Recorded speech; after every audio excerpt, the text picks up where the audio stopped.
What is going on, everyone? Mets Talk with Hayden J here. What's going on, everyone? I hope everyone is doing extremely well. We got 7 people in the chat. Let's get it rolling in. I appreciate everyone for tuning in. As always, LFGM. We have a lot to cover on today's stream. Everything from the New York Mets and Pittsburgh Pirates series summary. And then we're going to be transitioning into the New York Mets and Cincinnati Reds series preview. There's a lot going on with the New York Mets right now, whether it's good, whether it's bad. Point is, there's a lot to cover with this team. We're in the second half, and there's a lot to talk about with this team. The last couple of days, it's been very upsetting with the performance that I've been seeing out of this team. Hopefully this Mets team could really get something going soon. That's my goal. I think it's possible this team can get something rolling soon. Point is, hopefully this Mets team can get something kicking soon because it's going to have to be soon. So quickly, stop wasting any time. We got 10 people in the chat. LFGM, drop a comment, a like, all of that great stuff as always. So first up, we are going to be talking about Friday's game. Friday's game really wasn't that great. It was pretty unfortunate, the outcome. Overall, the series was pretty tough. But quickly, talking in terms of Friday, we saw the New York Mets were not able to get the win on Friday's game. We saw that the New York Mets lost Friday's game 4-1. Pretty much, we had Marcus Stroman on the bump. And, these last couple starts for Stroman, it's been iffy. I'm not going to lie with him. It's been really, really iffy for Stroman. And I think simply enough for Stroman, what the cause is, I don't know. But simply enough, Stroman sadly couldn't get the job done. 5 innings pitched, 8 hits, 2 runs, 3 Ks. There was a rain delay in between that. Potentially that could have been responsible for some of this. I think that's a possibility. However, I don't want to blame a rain delay on everything that really transpired in this game. Pretty much afterwards, Miguel Castro came in. And then we had Drew Smith and Jeurys Familia to replace both of them. Drew Smith, Jeurys Familia gave up a run each. Not the worst thing in the world. It sucks as a bullpen pitcher. You only get so many times, and you want to make all your times good, so your ERA stays fine. Obviously, there was no offense, no doubt about it. The offense was completely dead. Simply enough, with this offense, it's getting really exasperating. So we had 3 hits, 1 run. We had 1 run. It was an RBI ground out from Jonathan VR to get the force. We did get 8 walks, and we were 0 for 12 with runners in scoring position. So this really shows what was going on with this team, and really something was really going on with this team. It's unfortunate how this game went down. We all know there was a little bit of a brawl, a benches clearing brawl, which, it happens. It's baseball.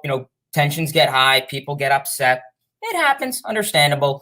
That was pretty tough to see, honestly. Overall, wasn't really my cup of tea, I guess. And then obviously, as we know, that was Friday's game. We lost 4-1. Saturday's Mets game, we unfortunately lost 2. That was a very rough game overall. Simply enough, the Mets lost. Tyler McGill was on the bump. 6 innings pitched. He pitched well. 0 runs, 2 strikeouts. He pitched awesome. My only complaint for him is if he can keep those innings, the pitch count down, that would be something I would hope to see out of him. Otherwise, I think we've been seeing an awesome appearance in Tyler McGill. J.D. Davis returned 2 home runs, 1 to opposite field and 1 to center. Sadly, those home runs were wasted. So, it was kind of tough that those home runs were wasted. But you know what? It's how the cookie crumbles. It's not always going to go down like that. And then we had Taylor Blankenhorn, who even joined on the ride. He hit a double to score in one off the line to determine a home run or if it's in play. So that was really close. So sadly, the Mets couldn't get a whole lot done. It was unfortunate, but it's how things went. We had Nimmo and McNeil getting in on the action, 7 runs, 11 hits. We had May come in, obviously. Lugo really struggled throughout most of this. I mean, Trevor May has pitched well, but then Seth Lugo really came in. He he just simply couldn't find a whole lot. I don't really know what to say. It is with him. It's been really tough with Seth Lugo since coming back from the injury. I'm really hoping he can get his stuff together, because it's going to come to a point soon where, you know, you're going to need a guy like Seth Lugo who could give you long innings. So obviously, as we know, Seth Lugo really struggled. He did give up 5 runs. Guessing he left a couple balls over the plate, and just the Pirates' offense was really on point that night. We saw Aaron Loup did get out of it. Rojas used them for 1 inning. Personally, I wasn't really too big with that. I personally would have left him probably, honestly, in for more than that. You know, I'm getting a little sick and tired of Rojas leaving these guys in for 1 inning and then taking them out. I don't really understand why he does that. I find it a little silly and foolish, if you ask me. I mean, it comes to a point, as you understand, they're a bullpen pitcher. Typically, bullpen pitchers don't go very long. They don't give you a whole lot of depth, and that's fine. But I think it comes to a point where one batter, I mean, it's a little silly. I mean, I'm sure most of you guys could agree. Facing one batter, I understand. Yes, it's to get out of a jam, and it's a big role. It's used in a big turning point of the game. Sure, I understand that. But I just think it comes to the general point is, you know, you got to use these guys more. And especially, yes, you're coming back from the All-Star break. All your guys are, you know, spick and span. They're healthy. Cool. But I think it comes to the point where, you know, you're going to need to rely on a lot of these guys. And then pretty much as we know, Edwin Diaz came into the game, hit the first batter, walked, hit, and then sadly, what do you think happened? Well, what do we think happened? He gave up a home run, sadly, to Jacob Stallings, the Pirates catcher.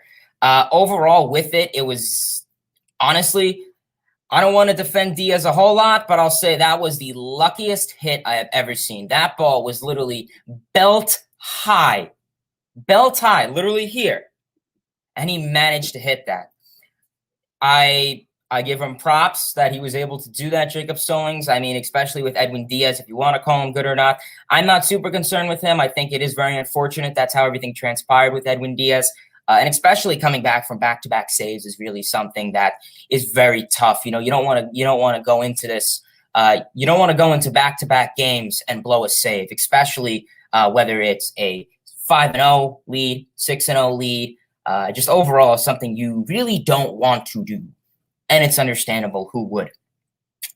So that was really game 1 and 2. Just not a good game. And then in terms of game 3, which was yesterday, that was really the game. So pretty much it started with Taijuan Walker. I'm going to get his stats up here quickly. It really wasn't the best of start for Taijuan Walker. Let me take a quick look-see on the stats. Please stand by. I did not get a chance to write them down. But, yeah, this was a pretty interesting game that was on a lot of highlight reels, and all my friends were being very rude in sending this to me, and it did not make me very, very happy seeing this play. So Taijuan Walker really didn't play well. 0.1, 0.1, a point, a decimal. That is how bad Taijuan Walker was yesterday. In that, 4 hits, 6 runs, 5 of them were earned, 4 walks, 0 strikeouts. He inflated his ERA up to 2.99, which isn't terrible, not bad. But I just think it comes to a point where, you know, you really gotta, you know, that's not too good, to be honest with you. What we saw out of Taijuan Walker, he could not locate the strike zone for anything. If you were to put money on it, he couldn't locate the strike zone. Everything, I mean, he lost his command, and just nothing went in his favor. It sucks. It happens. But just, I mean, his last couple starts, even before coming back from the All-Star break, haven't really been the best of in his favor. So I don't know. Hopefully he can get something going with that. That would be one thing I would like. But overall, with Taijuan Walker, he really struggled out there. And then obviously we know with that pitch, which we all know what happened yesterday, pretty much a light hit blooper was hit by one of the Pittsburgh Pirates. And sadly enough, I couldn't really tell if it hit his foot or then it went foul. Obviously, it didn't hit his foot because the ball continued, you know, they continued to have everything in play. But pretty much, it was like a light chopper, pretty much hit exactly really near kind of, the batter's box, dribbled down a little bit. And then simply enough, he went to pick it up, but I couldn't tell if it was his glove or his foot that kicked it. Either his glove or his foot kicked it, moved it into foul territory. Even more, the runners are advancing. J.D. Davis is standing there. McCann's arguing with the home plate umpire. Taijuan Walker looks at it, goes back, argues with the home plate umpire. 1 run in, 2 run in, 3 run in. What are you doing? Pick up the ball. I'm sitting there screaming to myself, Garrett DiSarcina, can you just pick up the ball? I don't care if you get suspended. It'll be a dead ball, please. I don't know what on earth went down with that. Terrible communication on everyone's behalf. Taijuan Walker, James McCann, just everyone had, and honestly, whose fault was it? I blame a little bit of J.D. Davis because, you're closest to it. Pick it up, go over, pick it up. I was praying the ball boy was going to pick it up or something like that. So you had J.D. Davis who just stood there. You had Taijuan Walker who's sitting there arguing, who touched it last, who should have went up and picked it up because you see the runners are advancing. Okay, pick it up. And then you have James McCann who, I guess, he's not going to abandon his position. Obviously, you have the runners advancing, so you're not just going to leave and, leave home plate, defenseless. So that obviously makes sense. But just terrible communication. It reminds me of back in the day, I think it was 1990, that happened with David Cone, where he got a ground ball to him. He touched the bag. The umpire called him safe. And he pretty much just stood there, David Cone, he pretty much stood there arguing with the home plate umpire for at least a solid 30 seconds to let 2 runners score. So it kind of gave me some flashbacks to that. Obviously, I wasn't alive in 1990. I'm not really old. But yeah, I don't know. It kind of gave me some flashbacks to that. Overall, I was very disappointed with simply what we saw in that. I don't know. Honestly, mistakes happen, errors happen. The defense is going to be a virtue. It's going to be important. We saw it killed us in the playoffs in 2015, and I don't want that to happen to this Mets team again. I think there's so much more that this team has to offer, and I don't want it to be jeopardized over stuff like that.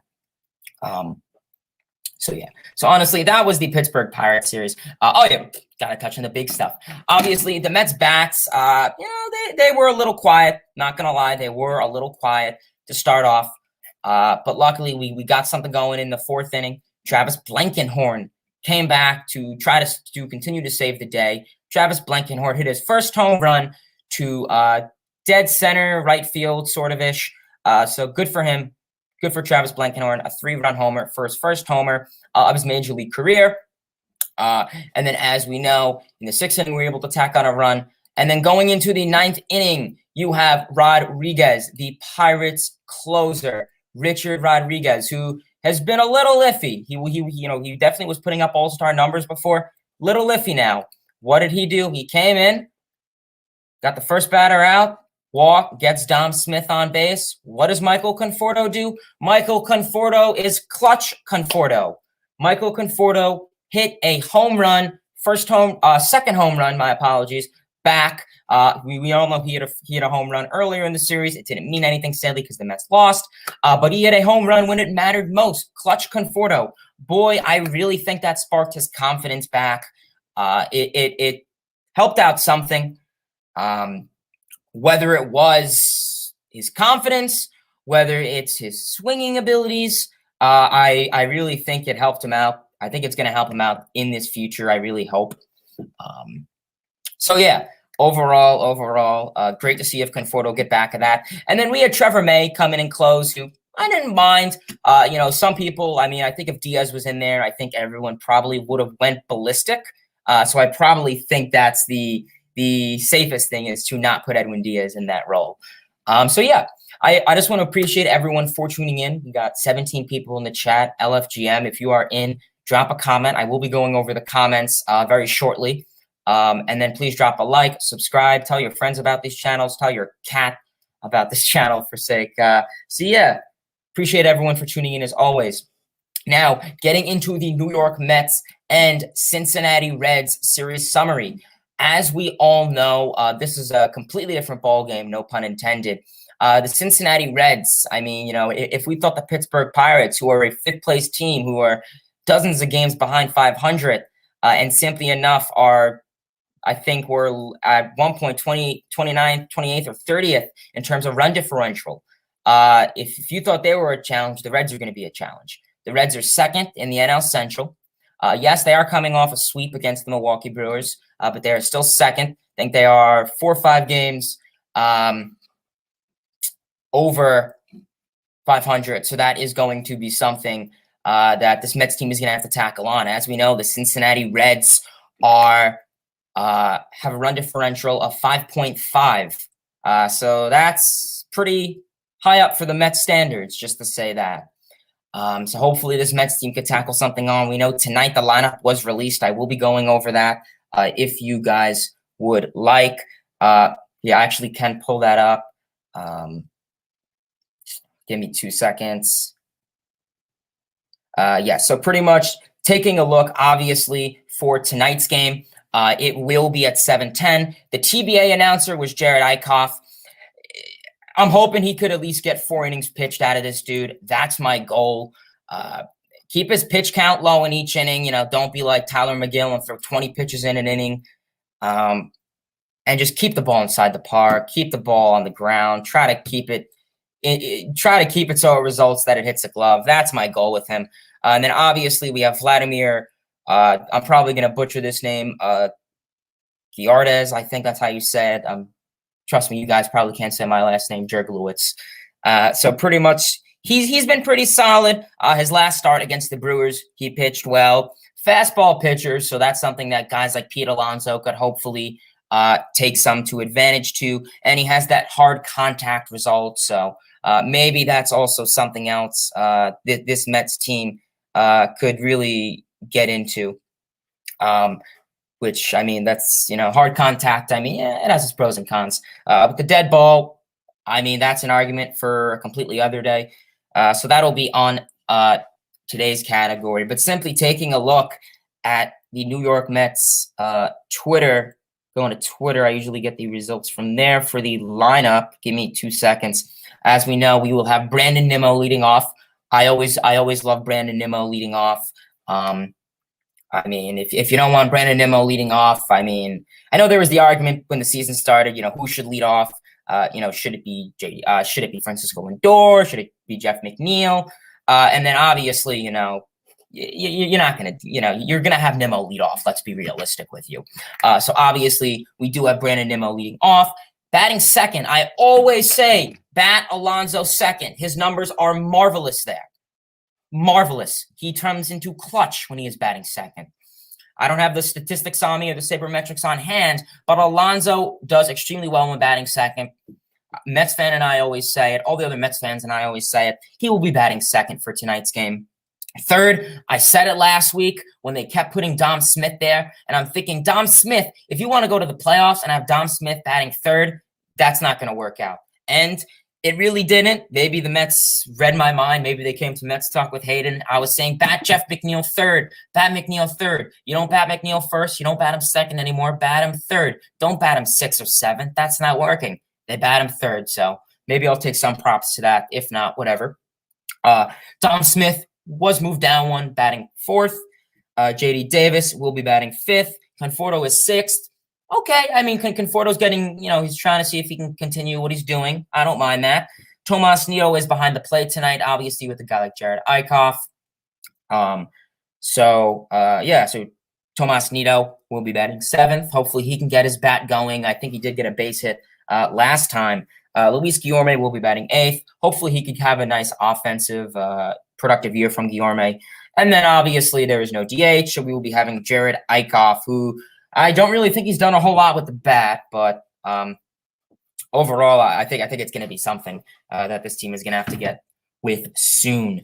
So that is game 1 for tonight. I know there are a ton of questions and comments in the comment section. Don't worry, guys. I know there's a ton of new people here. I will be getting to those very shortly. Do not worry. I usually do these after my series summary and recap. So stand by. Please don't leave. I will definitely read your comments, questions, and concerns. So obviously, as we know, tomorrow's game is at 7:10, and it is a TBA, obviously, because we have DeGrom injured. David Peterson's out. So it is a TBA. So that is something you do not like to see. You do not like to be on a playoff contending team and see TBA back-to-back days. That's a no-no. You don't like to see that. So yeah. So Wade Miley will be on the bump for the Reds tomorrow. Veteran pitcher. He had a no-hitter this year. Low velocity, but a high chase rate. He has a nice cutter, so keep in mind of that. So something that the Mets will definitely have to keep in mind with.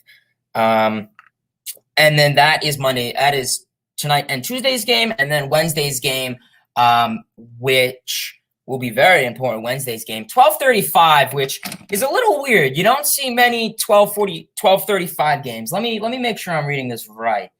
Yeah, 12:35. Well, yeah, they are. Okay, so different time zone, I believe. So yeah, that's fair. Whatever works. And then, as we know, TBA potentially could be Marcus Stroman coming off a miffy start, so it'd be nice to get him back into his rhythm, his groove. Okay. Jeff Hoffman will be on the bump for the Cincinnati Reds. I honestly don't know a whole lot about him. Nothing crazy, average guy, average, above average ERA. He has a walk issue, low K rate, and a nice fastball. So if the Mets could get it, Pete Alonso does pretty well with the fastballs this year. So that'll be something I hope to see.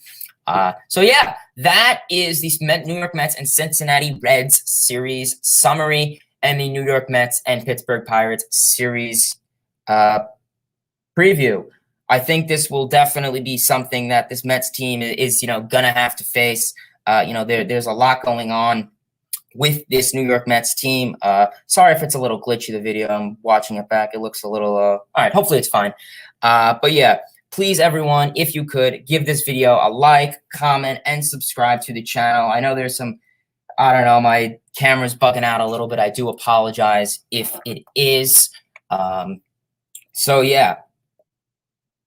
So that is that. So I will be going over some comments. If you guys have any comments, questions, concerns, I saw we got a ton of comments before. So I appreciate everyone for leaving those comments, questions, and concerns. We have 15 people in the chat. That's marvelous. Always love to see that. So yeah, obviously now going into this Mets and Reds series, I explained it. It's going to be something. Reds, 5.5 run differential in the MLB. Mets got to beat that. They've been scoring low, but hopefully they could break out. We know DeGrom's on the injured list. So in terms of DeGrom, he hurt himself when throwing a bullpen session. So that's really going to be something out of DeGrom. With DeGrom, I don't know. I always say, Sandy Alderson and Louis Rojas really need to stop coddling this dude. But it comes to a point where, he gets hurt throwing bullpen sessions. So what are you going to do? And now, simply enough, taking a look at the Mets, it's been frustrating now. And everyone's saying, oh, but, we're still a first-place team. Well, yes, I understand that. But let me explain. Both wild cards are very likely coming from the NL West, whether it's the Dodgers, the Padres, or the Giants. It's likely both wild card teams will come from the West. It's not, in my analogy right now, it's division, or you could sit home in October and watch the playoffs there. And it's unfortunate. And I don't want to, and then people say, oh, but the Giants, the Giants, they have a bunch of veterans, Evan Longoria, blah, blah, blah, blah. Maybe their veteran pitching staff will downfall soon. Maybe they'll face their Waterloo. Okay, that's a possibility. But I don't want to have to rely on another team's offensive and defensive struggles overall for our team to make the playoffs as a wild card spot. I don't like that. It's a possibility. It happened in 2016, I know. But that's something I really don't want to have to go at with this Mets team, especially going ahead. Nobody wants that. So yeah, so it's going to be a ride. It's going to be tough. So yeah, overall, we'll wait. We'll see. Just got to be positive, I guess, which me being positive is really something interesting. So getting into some comments, if you guys want to leave some comments, don't worry, I'm not ignoring the comment section. We got our first comment from Jed Carson Lowry. Hey, what's going on, man? I saw you've been killing it with the A's. So yeah, hopefully keep doing it, man. From NBM Videos, what's going on? A fellow Blue Jays fan. I was speaking with you before. Blue Jays, I know I always have my Blue Jays hat on in the videos, guys. So we'll have to get it on when he comes on for the future streams. But yeah, what's going on, man? I appreciate you tuning in. Jack in the Box, the offense needs to wake up. It certainly does. I always express offense. I mean, our pitching's been holding us down, and it's coming to a point where our pitching is starting to not be, 0 runs and 2 hits. It's starting to be realistic pitching that could be expected out of most Met teams. So it's going to be something. It really is. I mean, hopefully this offense wakes up. We last time it did. So yeah, all we could do is wait. Yeah. Sorry, I'm getting a text. So I apologize about that. From John, LFGM, what's going on, man? I appreciate you tuning in. Flight Reacts. This was before the stream, likely. Alexander, hey, what's going on, man? I appreciate you tuning in. Your reactions when the Mets lose are so funny, man. I appreciate it, Baseball is my air. And another question is, do you think DeGrom could win the National League MVP? Man, Baseball is my air. That's a great question. It's very likely he can. Taking a look at a lot of MVPs, we haven't had one since 2013 Kershaw, to my knowledge. Please correct me if I am wrong or right in the comment section below. But yeah, let me... Actually, I want to Google that. I think I am. Yeah, I'm probably right. Whatever. It's fine. If I'm right, let me know. So pretty much nowadays we live in the day and age where, you have guys in the National League. Tatis Jr. is a valuable pick. Nick Castellanos or Jesse Winker are valuable picks. Ronald Acuna Jr. is out, so obviously he's out of the books. Mookie Betts, he hasn't really been producing super high to those standards and numbers. He could be a potential guy if he breaks out. Juan Soto is a potential guy. There's so many guys. Even like someone said, like Willy Adames. I mean, it's crazy. And now I feel like I said, we live in a day and age where there's more of the voters are starting to become, iffy, whether it's biased or they don't want to vote a guy because he gets so much recognition or he won it last year or, all that stuff. And that was the issue with Devin Williams in 2020, that he won a relief pitcher, won Rookie of the Year, and everyone's saying, oh, but he only goes out there so many times, a day, He only goes out there so many times a week. He doesn't play every game. A guy like Jake Cronenworth should have won it, or whoever else was a rookie, Alec Boehm, or, that's what people were saying. And that makes sense. That's understandable. I understand that part. And I think it's more incredible that, one game could determine a pitcher. And that's what I think with Jacob deGrom. And that's what I think with Jacob deGrom was last season. I think it was the Blue Jays it was the Nationals game where Dom Smith tried to make that catch and he sadly couldn't make it, and he allowed in 2 runs to score to boost Jacob deGrom's ERA like 0.10%, 20%. So Bauer had the lowest. So obviously, I don't say that wasn't going to determine it, but that was kind of just a sting in the bee there, I guess. But yeah, it's very likely Jacob deGrom could win National League MVP. His ERA has rose a little bit. It's like a 1.08, which still is unbelievable. If he could beat Bob Gibson, that'd be awesome. If not, still historic. He's putting up Hall of Fame numbers. I mean, WHIP, ERA, Ks per 9, walks. The dude walks like one guy in like a week. So he's really doing something. So I wouldn't mind necessarily overall if Jacob deGrom could win MVP. I think it's likely. I think the competition is very limited. I think it's either him or Tatis Jr., I guess. Really, to be honest with you, it's either between those two guys. So both of those are both very, very valuable picks, in my opinion. But great question. Boomer, what's going on, man? I hope you're doing well. Jack in the Box. Andrew, Rojas is suspended. For what? What did he get suspended for? What did Rojas get suspended for? This is news to my ears. Why did is it for the thing that he did yesterday? Louis Rojas suspended. Mets skipper suspended 2 games. For what? For what? The dude fucking body slam him. Mets manager Luis Rojas has been suspended for 2 games for Major League Baseball excessive arguing. Oh, that's freaking bullshit. You know what? Good for Rojas, though. Good for Rojas. Good for Rojas. Everyone, let's go. Yeah, Flight Reacts. You're right. Boom. MLB's so soft. It's silly. It's so dumb. Whatever. I'm not going to sit here and rage over Luis Rojas getting suspended. The dude, he did well. Yeah, he did well. Simple enough. He did what he needed to do. He riled back his guys just a little bit later. Seahawks, Jose, what's going on, brother? Hope you're doing well as always. Hoping your Angels are doing well. Jack in the Box. Hey, Hayden, hoping the Mets can go in a different direction heading into the Red Series. Me too, man. Me too. I mean, like I said, huge run differential. The Reds' bats are hot. Their offense is hot. Castellanos is out for tonight's game. But it's going to be something that this team is really going to have to start to get with. What's going on, Fly Reacts? From Connor, who do you think should cover shortstop for the next couple weeks?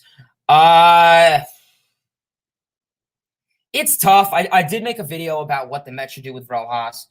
So please check it out if you guys would like. But pretty much in terms of who's going to cover shortstop, I mean, there's many picks. There's we have the bench mob. You have Jose Peraza, who's played short. You have Jonathan VR, who is a huge utility man. And you have Luis Guillorme, who's played some time at short. So he's definitely been a valuable pick. Why not? And then obviously it depends if you want to go in-house or out-house. Obviously, I mean, you have guys like Javier Baez.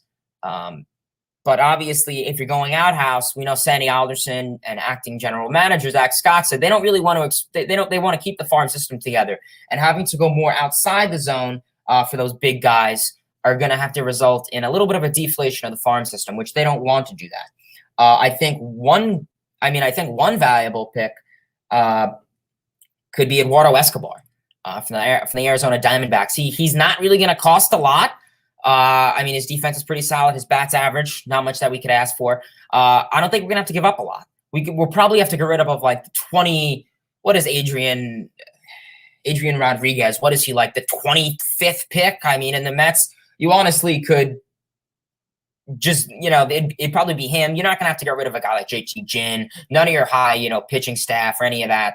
Pretty much no one in the top like 15 of your farm system would probably go in order to get Eduardo Escobar. He's a cheap rental.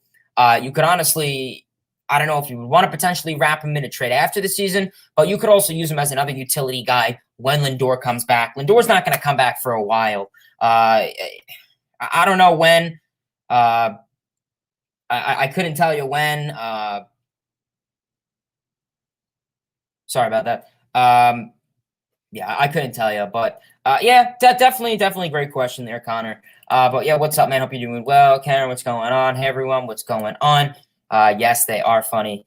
Yo, what's going on? NBM videos, what's going on? I just realized that's Luis Rojas. Yeah, I think we have to say that to a lot of things.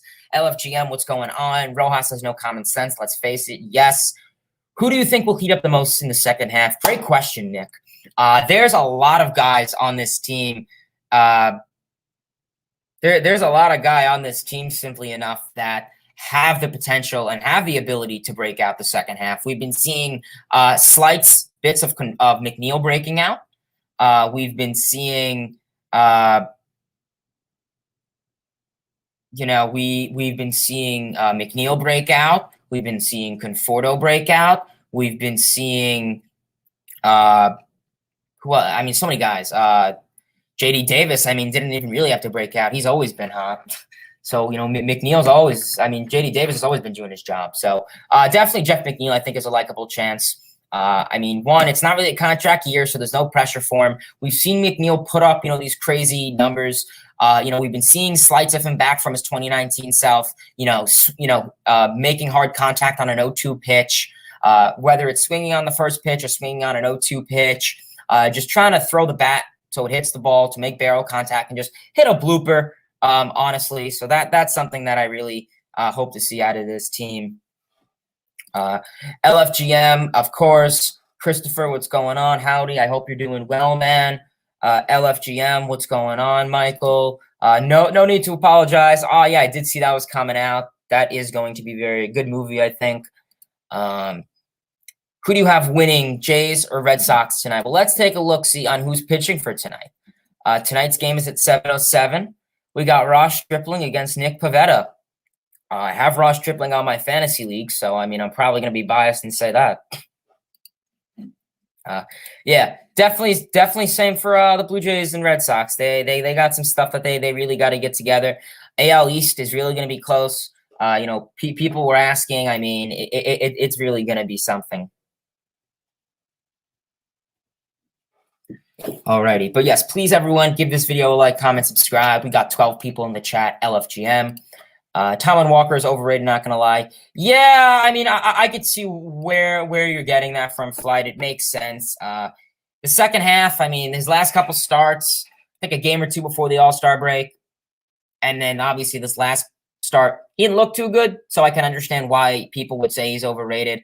Hopefully he can get back to his usual routine. I think that's something that's very possible for him. I mean, and it's still mind-boggling to say that he was available, and we were the only team out of 29 other teams to pursue interest in him.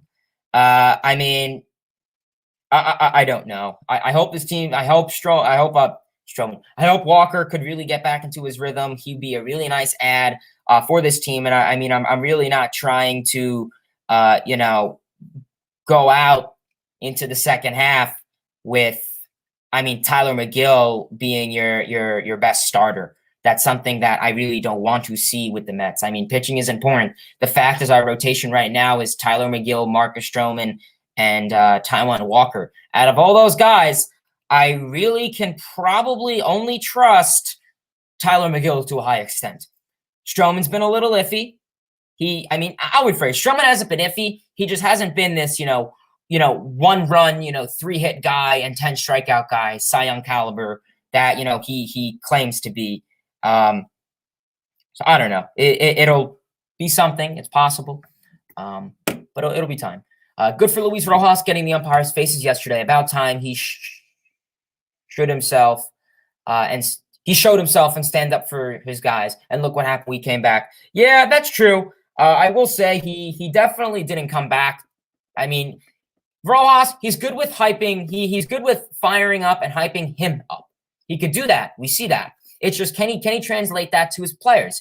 Can he translate that to his pitching staff? Michael Conforto, Pete Alonso, Jeff McNeil, Jose Peraza. Can Rojas hype up and fire up his other players? Not himself. He's not going out there. That's the thing. And look, we didn't come back till the 9th inning. So yes, we came back. It's a W in the books. But, like I said, if we were facing a different team, if we were, facing maybe, a team like the Padres or the Brewers with a stronger bullpen, could that have happened? I don't know. But I'll take it. It's just, you can't get the bats hot later on in the game. You got to get them early on. And that's what we saw in 2015 in the playoffs. We saw that a lot with the Royals. They, game 1, game 5, they pretty much got the winning runs and the runs before that in the 7th, 8th, 9th inning. So that's something, obviously. Sometimes it comes to the Mets' advantage, but I don't want to have to count on waiting for the 7th, 8th, 9th inning or extra innings to score runs. I mean, I want to get it early. I understand it could be difficult. You have to wait 2nd, 3rd, 4th time around the order. I would really like it 1st or 2nd time around the order. But yeah. LFGM, I appreciate you tuning in. Mats did good yesterday. Yeah, I know Matt Harvey, too, played well yesterday. Both of the former Mets I saw balled out yesterday. Yesterday he pitched, Steven Matz. 5 innings pitched, 3 hits, 2 strikeouts, and that's all she wrote. Good outing for Steven Matz. It was against the Texas Blue Jays. The Texas Rangers, my apologies. I see my brain's off today. It was against the Texas Rangers. Who have a pretty okay lineup. They have been no hit twice this year, but guys like Joey Gallo, Adolis Garcia, Isaiah Kiner-Falefa, they could be some difficult guys to get out. So yeah, it'll be something. But yeah, good for Steven Matz. He's really inconsistent. If Steven Matz could be consistent, and if he just simply not get to his head. I think Steven Matz could really be an elite player. Obviously, any guy, Steven Matz, Matt Harvey, Zach Wheeler, any former Met, I really hope, gets back on their stride. Just because they used to be a Met, now they're not, doesn't mean I don't want them to be well. I always want them to play well. Once you're a Met, you're always a Met in my eyes. And I think the Mets are going to face Steven Matz. The Mets are going to face Steven Matz Saturday. So that'll be something really cool for this Mets team to see go out and try to face Steven Matz again. I mean, it'll be the second or third time they faced a former team player. They faced Wheeler this year, and they faced Matt Harvey. And it is Steven Matz's pitching in Citi Field. Steven Matz does not have good numbers in Citi Field. So maybe that'll be something the Mets could take to their advantage. I don't know. It's a possibility. However, I don't want to have to rely on that, sadly. But Steven Matz, I mean, this year, I mean, we know his spin rate wasn't really good. So I mean, Spider Tack was never in the category. But, you know, he had a nice mix. He had that sinker he relied on. I know, I mean, in terms of 2020 and now he's starting to use his slider a bit more. We know that we saw Steven Matz kind of drop the usage of the slider. And now he's kind of really just, you know, chilling on that sinker, change up, and curve. I believe that's all he had when he was with the Mets. I don't know if he developed, and he had the four-seamer, but he gave that up, I think, 2017, maybe around the wild card run, potentially in 2016. So I don't know. I'm not following Mets super much with the Blue Jays, but I wish him the best of luck. Rojas stinks, period. Yeah. I mean, he's been iffy. Fly Eagles TV, they suspend Rojas 2 games. MLB soft. Yeah, you know what? MLB is going to be MLB. You know, Major League Baseball, Manfred, they're going to do whatever they're going to do to, you know, I'll admit they're very soft. I can agree with you on that. Honestly, Manfred, he's starting to get better. Don't get me wrong. He's terrible enough. He's starting to get better though. Him bringing back the DH, you know, getting rid of the runner on second, the 7-inning doubleheaders. I think he's now reading the MLB fans saying, okay, these guys are not happy with how everything's going on, and they want to change, which makes sense. So yeah, MLB's been soft. Yeah. Honestly, it was a foul ball. Well, I watched it at least 5 times, and I couldn't tell. It was super tough. I watched it at least 5, 6 times. It was on the chalk of the foul line. So that's all I could say. It was on the chalk of the foul line. So it obviously is in play. I don't know. Maybe it went fair, then it went foul. I rewatched it at least. I mean, I rewatched it at least 5, 6 times. So that really shows, I mean, how much I was really paying attention to it. I watched it. I had to rewatch it a couple times. So yeah, definitely just, I don't know, really interesting with the MLB, how the umpires are. But you know what? Honestly, personally, I think it was fair. I think Rojas went out there. Overall, I think Rojas went out there simply enough. He went out there. I think he knew that it was fair. I think he just went out there because he was so exasperated and just so exhausted overall with how this MLB team has been performing. And he simply enough really wanted to show this team, I mean, that you have to get back into the swing of things. So okay, it's going to be something with Luis Rojas and this. I mean, this happens all the time. I mean, people were saying what's wrong, you know, what's, you know, worse. You know, the Pittsburgh Pirates and the Chicago Cubs, Javier Baez won, or was it the, you know, New York Mets and Pittsburgh Pirates issue there? I mean, both were pretty bad, not going to lie. But I will argue, hopefully none of that ever happens again. I mean, it's simply enough. It just was terrible overall. Just something. Communication is going to be big. Defense is going to be big. I say it all the time. It's going to be something. LFGM, what's going on? Giovanni, something special about this Mets team? Yeah, I don't know if you mean that in a good way or a bad way. But something's going on with this team. I mean, yesterday was a nice comeback, but I don't want to have to rely on comebacks. You know, it's going to be something to come for this team. I don't know. What's going on, Devin Reed? What's up? What's going on, man? I appreciate you tuning into the stream. Hope you are doing well. Alexander, LFGM. Why does Mets fans hate Rojas? Managers only can do lineups and pick starters and put relievers in. That's a total of 3 stuff. Chill out about Rojas. Yeah, I understand. I mean, I think it comes to a point where I think a lot of people question Rojas's ability in terms of the relief pitchers he puts in. I mean, listen, those are 3 stuff, and don't get me wrong, you know, they're plenty important. Making the lineups are important, which was something that we saw he struggled with in the season early on. Batting, these lineup adjustments constantly were something that threw everyone off. Putting Aaron Loup in for one batter, that's another thing I think is definitely on Rojas. Let him close the game. He's been pitching well, Aaron Loup. Has he not? I mean, he's probably been the best reliever on this team so far. But I understand. I mean, Rojas is getting better. I will say he is getting better. Overall Rojas, he's been getting better in my books. I think now it's the first full year. His honeymoon, his honeymoon phase is over, and it'll be time for really him and the Mets team to really get serious. But yeah, what's going on, man? I hope you're doing well. Thank you for tuning into the stream. LFGM, what's going on? Devin, I hope you are doing well, my friend. Ivan Dose, what's going on? Going to be a huge series. You know it. Mets are like the Jays. Great talent, bad manager. Yeah, I'll agree with you on that, my friend. Mets have great talent like the Blue Jays. Well, in terms of pitching, I mean, I'm going to say the Mets pitching is probably better than the Blue Jays. I'm going to say that. If Hyun-Jin Ryu could automatically burst up, I think it's possible.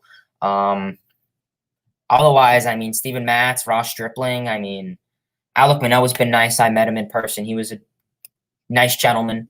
I met him at the Marlins game. I got one baseball back there from him. I gave him a fist bump. Pretty cool dude.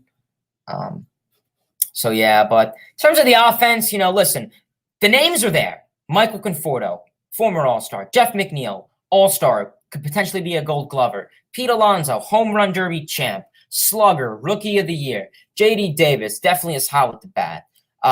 Jacob deGrom. The names are Jacob deGrom is good with the bat.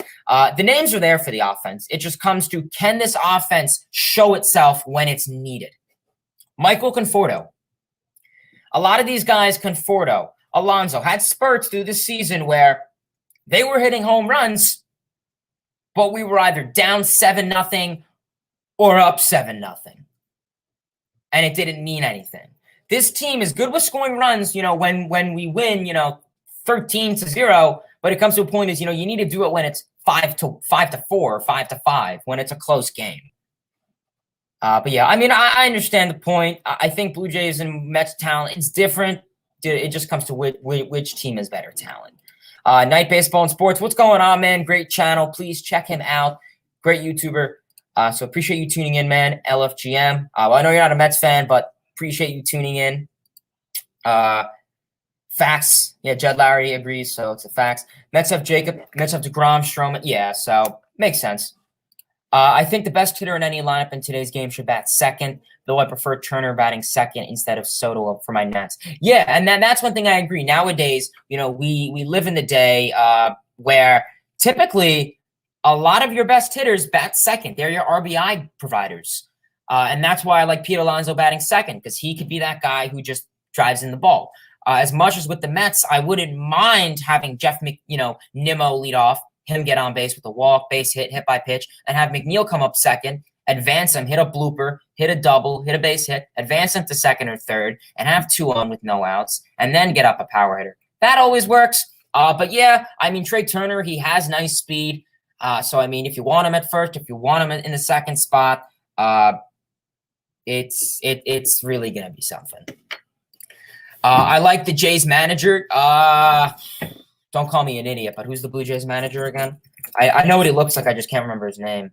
Yes, Charlie. Yes. Yeah, I mean, I don't follow the Blue Jays a whole lot, but they're winning. So I guess that's really all that matters to an extent. Facts. Michael, all I do is speak facts, Great stream. I appreciate Giovanni. Karen, great stream. Yes. I appreciate everyone for the great stream wishes. From Daniel, the Mets need to trade for Chris Bryant. Yeah, I'm hoping this Mets team could do something with Chris Bryant. He is a rental, so it comes to a point is, are you going to extend him? What I like about him is he is a utility guy.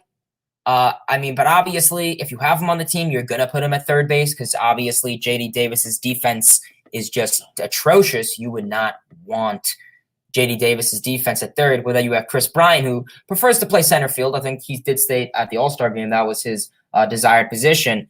But obviously, you're going to put him at third. In terms of what they're giving up, obviously, Sandy Alderson and acting general manager Zach Scott did state they don't want to get rid of a lot of the farm team, which makes sense. I understand that. But it comes to a point where do you want to win now or do you want to win in 5 years? You have Jacob deGrom and probably his best pitching prime I've ever seen compared to so many other guys: Greg Maddux, Josh Schmaltz, Kershaw, Verlander, Cole. I want to win a World Series when he's like this. That's all. So I understand you got to make choices. It's tough. But yeah, I mean, I'd be down to Brian. I really would. Besides, the cheap rental thing makes sense. Yes, Logan, I agree. Thumbs up. Jays have great players too. Yes to the Mets. Yeah, absolutely. Alexander, what are your thoughts on Met home games starting at 6:40 rather than 7:10? Yeah, I don't really have a preference on it. I mean, obviously, I think it's more what's beneficial for the everyday baseball fan. I don't mind it. I think it comes to a point where 6:40, I don't think it's that early. I mean, I eat dinner like now. I eat really early. But, with school starting up soon and, people at work, we want them to get situated. I don't know what the viewer attendance would look like if it was at 6:40. Obviously, I think it would be better because, you have the Mets fans have a lot of younger fans that are in school, whether it's K through 12, college, grad school. And, they have school the next day, including myself. So obviously going to bed, I mean, I go to bed at like noon I go to bed at like midnight because I have terrible sleeping habits. But, if the game goes into extra innings and, it's 10:30 and, you're in the 10th inning, you stay up late. Obviously, people are tired the next day. So give or take, starts 30 minutes early. Maybe instead of an inning, it's 10 o'clock, it ends 9:30. It's a difference. So I wouldn't be opposed to that. Maybe for week games, that'd be nice. Weekends, maybe not. Weekdays, like Monday through Thursday, could be nice. All the great players, is deGrom only the great player in this team? Well, I don't know if I agree with that. I mean, like I said, the names are there, just the production is just not really there to an extent. No worry. Okay, I don't know what that was. Yeah, about the audio. Okay, good to hear. A like from you, I appreciate it, man. As always. deGrom is always hurt. Yeah, I mean, listen, it comes to a point, is he getting older? People say, oh, he's getting older. He's getting older. He's 33. I don't think it's age. I think it's that he's throwing harder. His velocity is going up. He's throwing 102 miles per hour first pitch. And then going into his 50th pitch, he's also throwing 102 miles per hour. So I think the age definitely has something to partake in it. Obviously, if he was 20 years old throwing that, maybe it could be a lesser chance. But I think overall both of them are combined. But I think the velocity increase is definitely more of why deGrom is getting hurt. Yeah, I saw he got suspended. I really don't know. It's crazy. It really is. Appreciate it. Yeah, he got suspended. Well, you know what? Good for Rojas. David Joust says, yeah, we'll see if David Joust could do it. Mets fans are so far from delicious. 18 they reports around. You know what? All baseball fans have teams that are all baseball teams have fans that are just douchebags. I mean, Yankee fans, Mets fans, Red Sox fans, Astros, Rangers, Brewers, all fans from all sports are, all teams have douchey fans. I mean, I'm at the Mets game and there's some douchebag behind me trying to fight freaking Nick Markakis in right field. I'm like, dude, shut up. I'm trying to watch the game. I mean, do that from your home. I mean, I don't know. Scooter will burst out in this Red Series. Listen, Jack, it'd be a good time too. You're right. What's going on? He should win the Nickelodeon. Yeah, always got the Joker. I'm going to try to skip some comments. We got a free Rojas chant. We got a free Daddy Rojas. All right, well, I'm going to have to skip on that. Free Rojas there. I participated in it. Can we suspend Rojas forever? Yeah, SoCal Mets fan. I mean, listen, I wouldn't necessarily be opposed to that after the season. I mean, he's getting better. If we make the playoffs or not, that'll be a big deciding factor. He's getting better, though, Rojas. He's standing up for his players more, I will say that. I don't know if yesterday was him standing up for his players or if he was just exasperated with how the Mets have been playing. He just wanted to explode and just go at it. I don't know. I mean, it's possibility for both, but he's been getting better. We should put DeGrom at shortstop. Yeah, he was a light hitting shortstop in college, so I mean, he could definitely play well. He took his subs. Lindor will probably be back September. Yeah, Devin, I could see that. September's a valid time. He had not. Uh-oh, YouTube's hacking me because of Luis Rojas. That's a long time, especially, no doubt. LFGM, is the Yankee season over? I don't think so. You know, the Yankees, I mean, in terms of they're going to fire Aaron Boone, I think they probably will.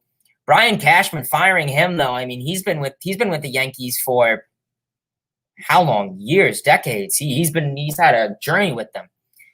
But I mean, you know, this past season, I mean, he kind of made it, you know, do you want to keep that nostalgic Yankees with Brett Gardner in store? Or do you want to re-sign Brett Gardner and use the money for that rather than re-sign Adam Ottavino and let Garrett Richards walk in the Rule 5 rule?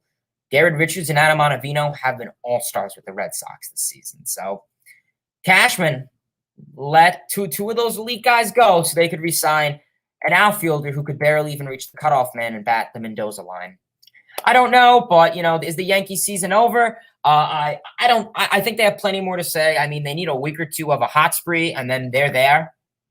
You know, you have Judge who's hurt. Judge was really being one of the few guys who were really providing this team with anything. You know, so it'll be something, but I don't think the Yankee season's over yet. You're in a tough division, obviously. So overall, you know, they're going to play it out if they get Judge back. Their pitching's definitely been a concern. Cole's still good. I think he's still a top 5 pitcher. The spider tack's been an issue with him. He's been giving up the long ball a lot. If he could keep the ball in the ballpark, I think he could be definitely much better and help out this Yankees team. Jamison Taillon is coming off a great start. You know, if Jamison Taillon can go out there for, you know, at least 3 out of his 5 starts and do that, I think that could be something. Domingo Germán is okay, I guess. But yeah, Yankees, I mean, if they call up Davy Garcia, that'll be something maybe that they could pursuing again. We'll see. Which Met player will win a Gold Glove, if any? Yeah, great question. I'm probably gonna say Jeff McNeil. Jeff McNeil. I could see Jeff McNeil winning a Gold Glove. Second base is one of those positions that are, you know, really tough. I mean, maybe with the potential of, I guess Jake Cronenworth could be competition. Both of those guys are definitely. My fantasy team will be the champion. Hayden's fantasy team. I'll be the champion. SoCal Mets fan, listen, and then hook me up for a trade, man. Hook me up for a trade. I'll see who you got. Hook me up for a trade. I got some good pieces that could help you if you need. My pitching staff has been pretty good.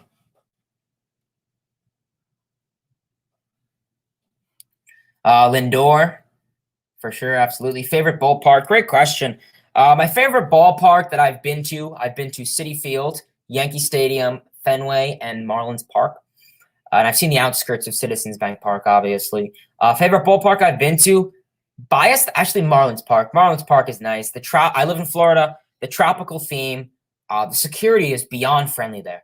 I was there. I had my Marlins gear and then my Blue Jays gear. I switched out. The security guards were dying, saying, "Can I take pictures? It's so funny." I was chatting with the security guards there. The concession people were nice. They gave us free popcorn because we were talking about how we used to live in New York and Yankee Stadium is so expensive. So the guys like, here's a free popcorn. So Marlins Park, I mean, you know, thumbs up to them. Keep it up, Marlins Park. I mean, sadly, the team's struggling, but the atmosphere is awesome. And the fans, too, are pretty cool. When I went, it was against some good rivals. So, yeah, there was a high attendance, but still a good game. You're watching the White Sox game now? Yeah, White Sox and Twins. I will have to look into that. LFGM, I appreciate you tuning in, Alexander. Thanks for tuning in, Flight. Facts. Manfred is corrupt. Yes, he is. LFGM, what's going on? Hayden, what's going on? Galapos, if I'm saying that name wrong, I apologize. But yeah, what's going on, man? I hope you're doing well. I'm actually really sad Toronto's going back to Canada at the end of the month. Yeah, I know you're in Buffalo, but you know what? Good for them. They'll be in their home ballpark. And it's the first time really that this hot core has played in it. Boone, Guerrero, Bichette, they played in it 2019, but they weren't like electric. So that'll be pretty good to see. Sports with AJ, what's going on, man? I appreciate you tuning in. I'm a Yankees fan. I think you guys could still win the division if the Yankees sweep the Phillies in our next series, which is ironic since we are rivals. LOL. Yeah, I mean, I know there's a 2-game series with the Yankees and Phillies. If the Yankees could take both, I wouldn't mind that. Help me out there, AJ, please. But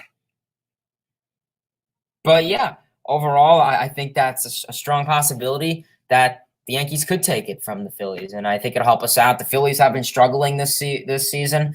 Their bullpen has blown 24 games. I think the record is 26, so they'll probably beat it. But yeah, overall, the Yankees, I mean, Judge, all those guys, I think they have like 5 guys on the IL. I mean, if 2020 they managed to do it, I mean, they had their Yankees bench mob in 2020, and they were able to get the job done and make the playoffs. So, I mean, that's something though. Logan, appreciate it. Yeah, Pete Alonso is good. It's Sports with AJ. Pete Alonso is very, very good. I think Alonso is really showing something. I really think the home run derby is going to help out Alonso. I mean, the home run derby has its pros and cons. I mean, it could mess up guys' swings, but then it could also help out swings. So I don't know. It's something that. It's Pete Alonso's discretion. If it helped him out, I hope it did. If it didn't, oh well. But yeah. Minnesota sports is trash. Yeah, I mean Detroit too, I think. I just follow baseball, football, but yeah. So that makes sense. Facts. Thoughts on the Mariners? It's Inferno. Yeah, what's going on, man? I appreciate you tuning in. So let's take a look at the Mariners right now. I will say they've been doing very well. Like I said, they are in a tough division. The Mariners won last night. They're going to play the Rockies in a 2-game series tomorrow and Wednesday at Coors Field, Nice Hitters Ballpark. Right now, we see the Mariners are third place in the AL West, percentage-wise, .532. They're 6 games above 500. Not bad. I will say the Mariners have been doing pretty well. Kyle Lewis, though, I mean, he's out. I mean, I was hoping I had him on. I had Kyle Lewis, high hopes for him. I'm hoping Kyle Lewis can come back and continue to bat well. His glove is a defensive wizard. Jared Kelenic, though, I mean, they called him up and called him down and called him back up. I think he went 1 for 5 the other day. If Kelenic could, I don't know if Kalenic's ready. You don't want to rush him. You don't want to destroy his level of confidence. But the Mariners, I mean, I like the Mariners. I think they're a great team. I think they have a great future. Definitely a great farm system. I just think it comes to a point is where they're in a tough division. So it'll be something that this team is going to have to wait for. Whether Jared, I don't know when these guys are coming back. I don't know when Kyle Lewis is coming back. He's been out for a while, but it could be something. But yeah, potentially, I could definitely see the Mariners. It's just the Astros and A's are, really, really something that. I'll tell you this. If the West was a division of the Mariners, Angels, Rangers, Rockies, and Diamondbacks, I would have the Mariners winning. But yeah, so hopefully that gives you the answer you want. But yeah, I mean, if you're a Mariners fan, I wish you guys luck. I'm a baseball fan, but I'm down to go to any game. 14 runs in 2 games with Pete Alonso. You tell him, Mets fan. You tell him. Bat Pete Alonso second. Keep at it, please. But yeah, Pete Alonso batting second. That's what I like. Great stream. I appreciate it, Devin.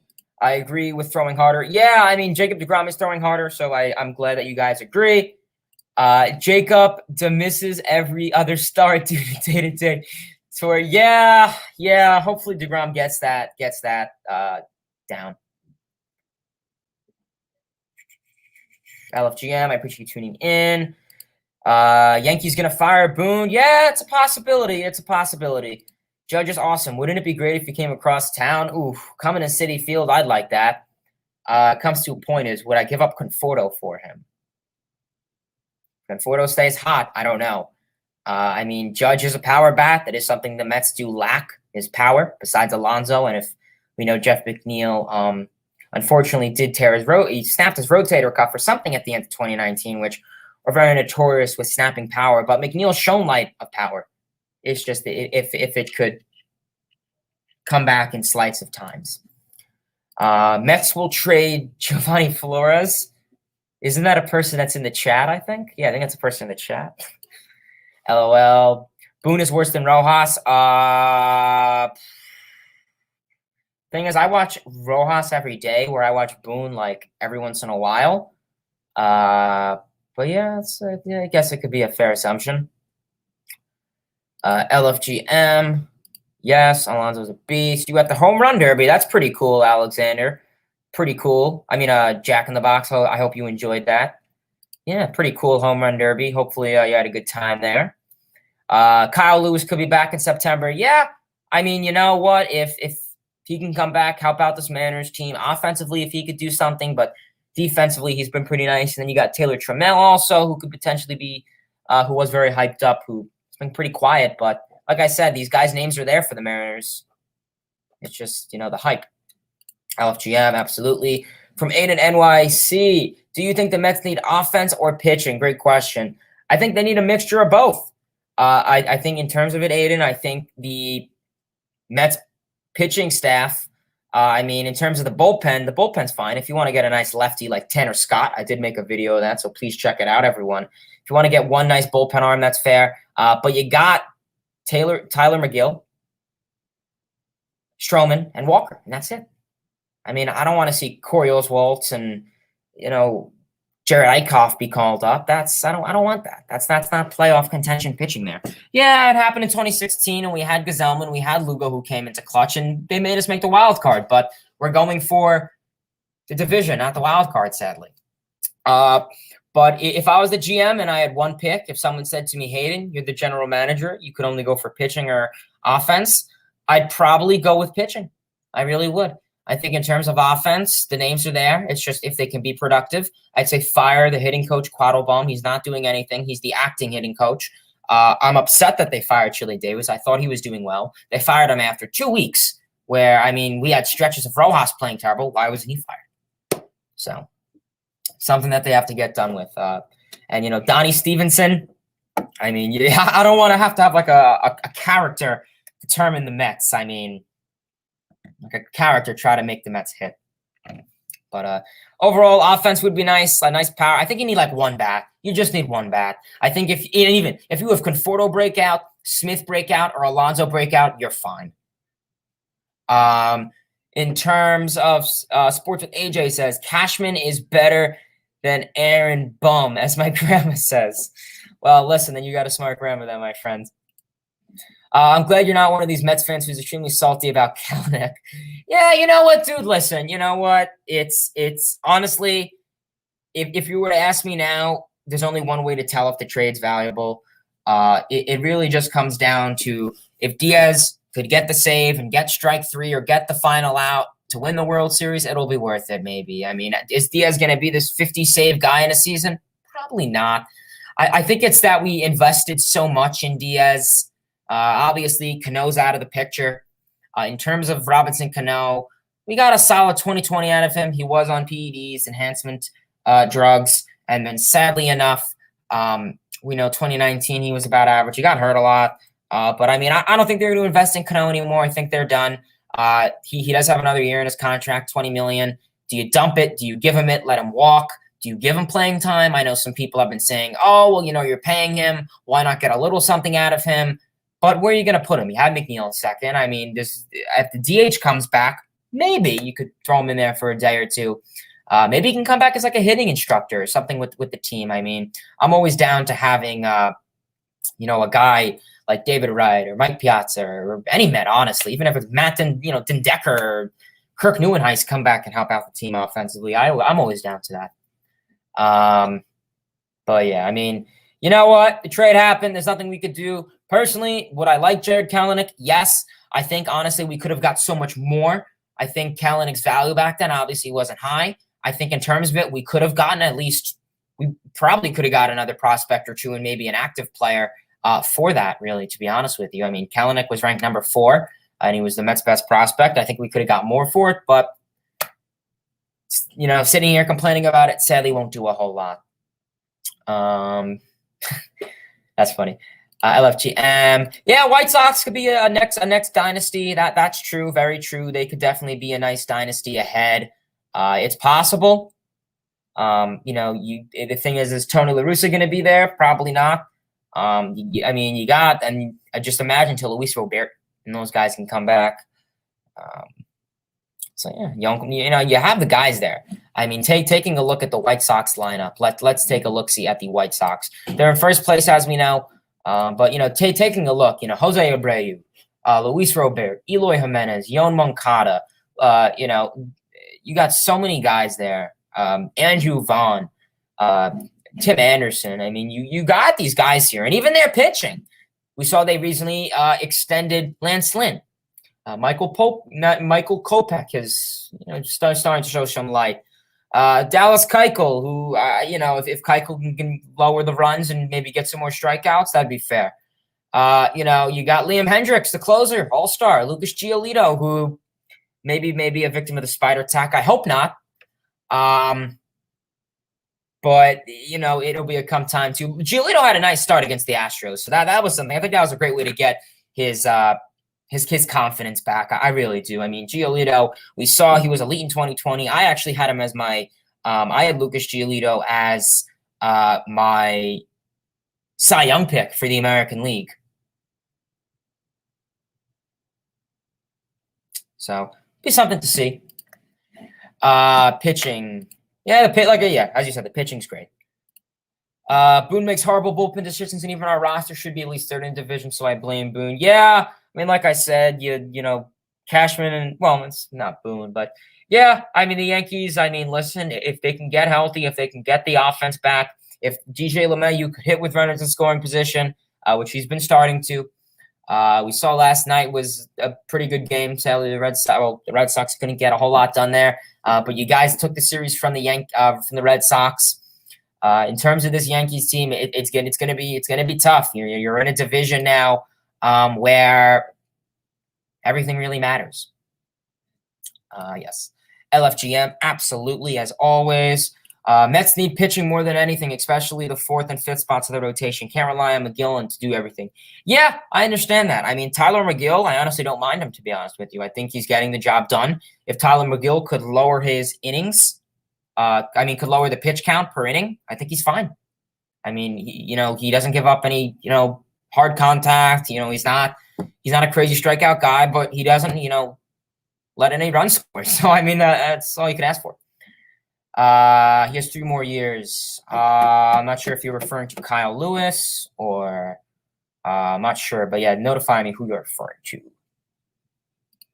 But yeah, what's going on, Manfred? So yeah, probably going to call it a stream here. I appreciate everyone for tuning in. Give this video a like, comment, subscribe, do all that great stuff. I appreciate everyone for tuning in. We had an awesome stream. We got so many new people in the chat. If you tuned in for the first time, I hope you come back. Hopefully I earn your trust. And just as a baseball fan, hopefully everyone does come back who tuned in for the first time. And yeah, otherwise, great stream as always, everyone. I appreciate it, Giovanni. Great stream, awesome questions. Hopefully the New York Mets can get something going in this series. So yeah, otherwise it'll be something. But I appreciate everyone for tuning in. LFGM. I always go over my who's going to win the series. I think the Mets are going to take 2 out of 1 from the Reds. I think we'll win tonight's game, lose tomorrow, and then win the third game. So yeah, I appreciate everyone for tuning in. Please give this video a like, comment, subscribe to the channel. Please turn on those post notifications. It would mean a lot. Till next time, baseball fans. See ya. Big Meat Pete. Let's go, Mets.